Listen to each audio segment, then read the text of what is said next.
Necromunda.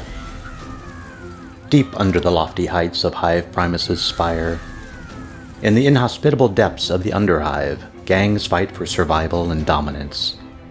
At the behest of their houses, their allegiance is tested through battle, betrayal, and a Spartan's will to survive.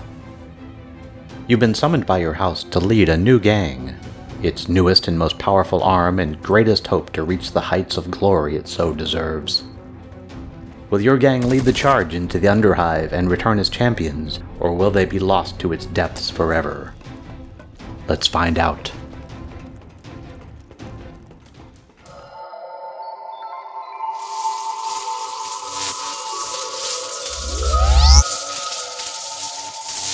Before I continue, I'd like to personally thank all those who have subscribed to the channel so far. And if you haven't yet, please consider doing so and sharing our videos with your friends. In our last video, we discussed the basics of Necromunda, and if you want to learn more about the play mechanics, the major players, and our campaign opinions, consider watching part 1 of the series where we dig deeply into all of those things. But for now, let's jump into gang mode, which really feels like the heart of the game.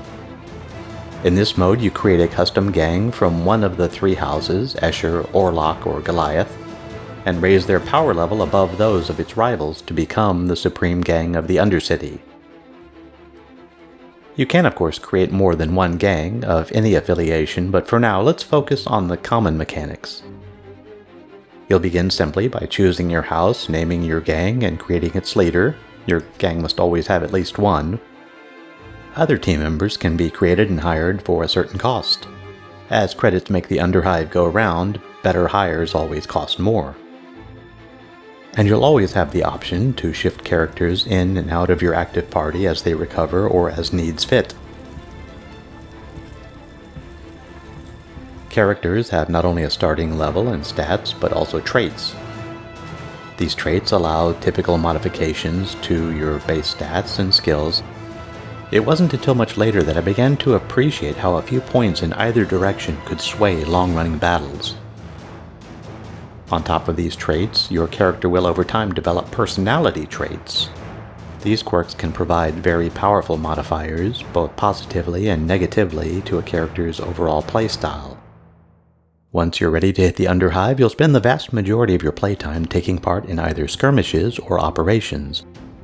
The skirmishes may be done solely for fun, with neither benefit nor consequence, or for keeps, potentially leaving your gang more battle-scarred yet richer in credits and experience. The most fun, however, will be had in missions. Every time you undertake one, time, called a shift, passes. This allows gang members to recover and various passive activities to occur. And the missions are great. You'll find these randomized missions on your Underhive map, and they'll fall into one of several categories. The first is kind of a generic, randomized mission with typically moderate risk and reward, but generally tied to your gang's power level. You won't get rich, but if you need to grind for resources and XP, this is where you go. They'll have a simple set of objectives like collecting X number of clickables, hooray, not word stones this time, or killing Y number of enemies. Also, your house may offer special treats for fulfilling their bonus objectives. Another kind of mission randomly pops up when a scout discovers an enemy's base. These tend to be a bit tougher, with greater rewards, and can serve to shift the balance of power between gangs. Try to be well prepared before you start your raid on their compound. Even more rarely, you'll find very special missions, such as questing to find a piece of very rare archaeotech. You can think of these as more legendary missions. They are indeed more difficult, but well worth the undertaking if you get them. There are also facilities to build, gang-level traits to configure, a shop that periodically refreshes, and so much more to go through.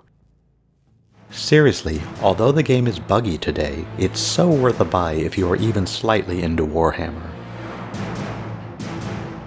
Necromunda, Underhive Wars' gang mode, is its heart.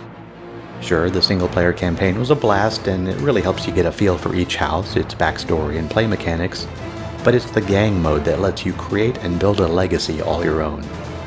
With characters you become invested in and know almost to a personal level. As with Rogue Factor's earlier release, Mordheim, you'll take every shot personally and every injury to heart. That's the sign of a great system and a great implementation. Sure, there are bugs, way too many of them to be honest, but as we covered in the last video, Rogue Factor and Focus Home Interactive have a history of polishing these rough stones up to a brilliant shine over time, and I don't expect any different now. Necromunda Underhive Wars was developed by Rogue Factor and published by Focus Home Interactive. It's out today on Xbox One consoles, PS4, and PC. It should be noted that in the Microsoft Store, the game has already been flagged as an Xbox Series X title, so next-generation support certainly seems to be in the cards. So that's our review of Necromunda Underhive Wars. If you've played it, what was your experience? Please leave a comment below and let us know. Also, feel free to add any questions or suggestions. And if you enjoyed this video, please consider liking it, subscribing, and hitting the notification bell.